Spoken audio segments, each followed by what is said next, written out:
we be without a SATMAN box to guide us? Probably driving around aimlessly, hopefully asking strangers for directions, and lost. These dinky little boxes have made navigating unfamiliar cities a cinch. And best of all, they've made blazing rows with your map-reading co-driver a thing of the past. What's more, not only does a sat-nav box tell you exactly where you are, it even works out directions to where you want to go. All in all, it really is a piece of modern technological magic. So, how do they do it? It's 8 a.m. and two of Philadelphia's residents, Tom and Sarah, are getting ready to drive to a birthday party 1,200 kilometers away in Chicago. If they knew one another, they'd probably share a car, but instead they're undertaking the 13-hour drive independently. Confident in his map-reading skills, Tom's taking just a street map to guide him. Sarah, meanwhile, is going to use an electronic companion, a satellite navigation system, or SATNAV. For both of them, their first task is to plan their route, and to do that, they need to know exactly where they are. Unfortunately, after just a couple of miles, Tom's lost. So to work out where he is, he looks for recognizable landmarks. If he can see he's 10 meters from the bank and 20 meters from the end of the street, he can calculate his position on the map. Meanwhile, Sarah's sat-nav is faced with the same challenge. But instead of working out its position relative to landmarks on Earth, it measures its position relative to points in outer space. Those points are 24 Navstar satellites orbiting over 20,000 kilometers above the Earth. Together, these satellites form the Global Positioning System, or GPS. GPS was originally established by the US military as a way of tracking troops and munitions. But since 1995, when the system was finally completed, it's also been used for civilian purposes, guiding planes, commercial shipping, emergency services, and of course car drivers.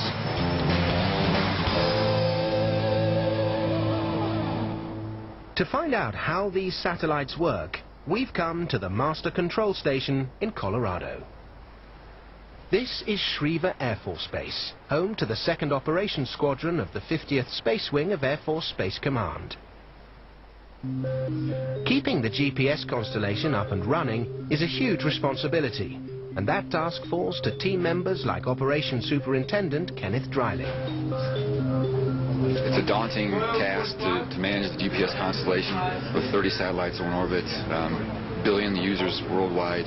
We affect everything around the globe. If we don't do our job right, we can affect a lot of people. Because the satellites' positions tend to drift slightly due to the gravitational pull of the Sun and Moon, the team here at Schriever must constantly monitor their exact location.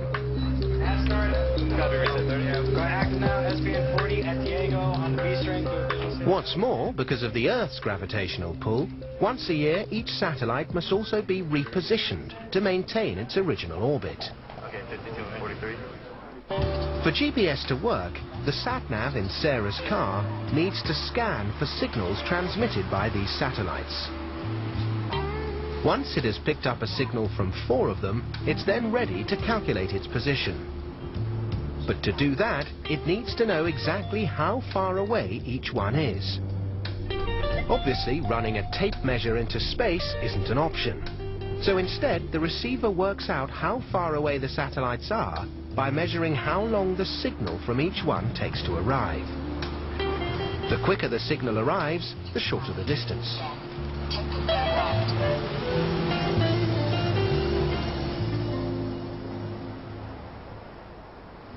But with the signals traveling at the speed of light, they need some pretty accurate clocks to pinpoint your position, as James Franz explains.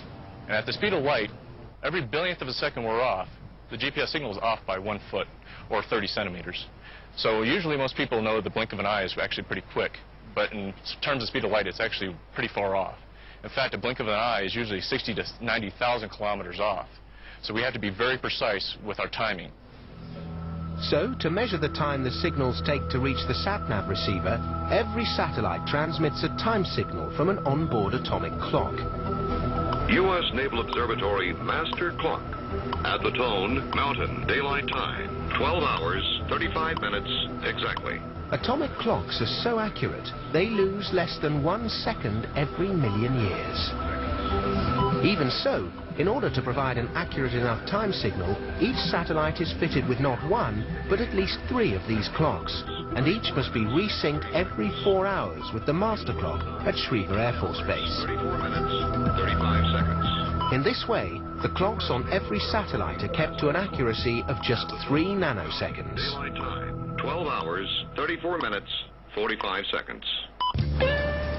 So, by measuring the time signal from 3 of these satellites, Sarah's SatNav can calculate her longitude, latitude and altitude, while a 4th satellite provides an error-correcting signal used to cross-check the data's accuracy.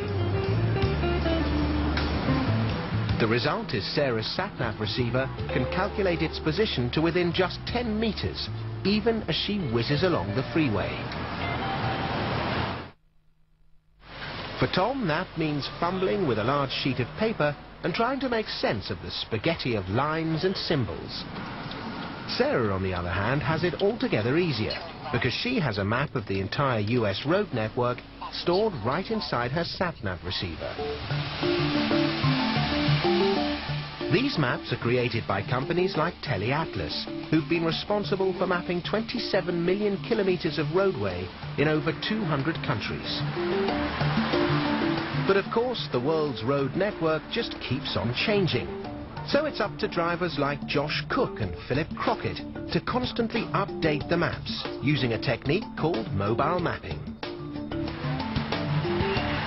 The mobile mapping team consists of 24 units of 24 of these vans out in the field.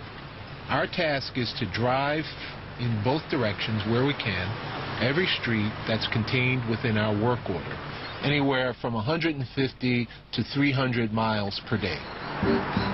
Mobile mapping vans like this one use up to 8 cameras and 2 onboard lasers to analyze the road system. As Josh and Philip drive, the lasers measure the road width, while the cameras take an average of 3 photographs every second, recording road names, signs, lane markings, buildings and landmarks. All this data is recorded to onboard computers, which are connected to a GPS receiver to cross-reference their coordinates. To keep the road maps in SatNavs up to date, vans like this one cover an astonishing 1 million kilometers of road every year. Out of the total time that I've been driving the mobile mapping van, I probably put in maybe about 50,000 miles. Would that be a fair assessment, Josh? Yeah. It's the longest road trip of your life.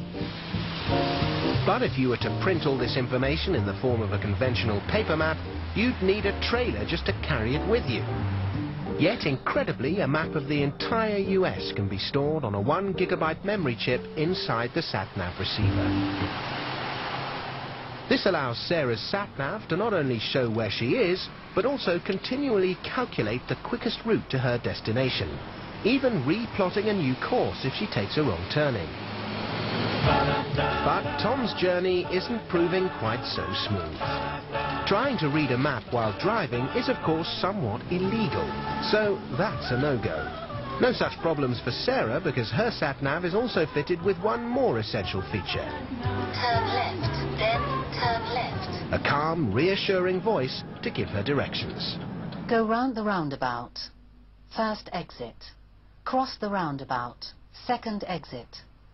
Okay. The voices used in SatNav receivers are recorded by actors like Winnie Todd, who's been selected for the clear, calm quality of her voice. Keep right. It's good. I mean, I tell people what to do, and they do what I say. After 50... Here, in this studio in the Netherlands, she's currently recording a series of directions. Turn left. Overseen by Kurt Pettersdorf from the TomTom SatNav company. Turn left. When the recording is completed, we have very long phrases consisting of multiple words. These are then cut up into individual words, which are then all elements of these full navigation commands. After 50 In fact, they need just 64 words from Winnie to provide the complete set of driving directions. 80 meters.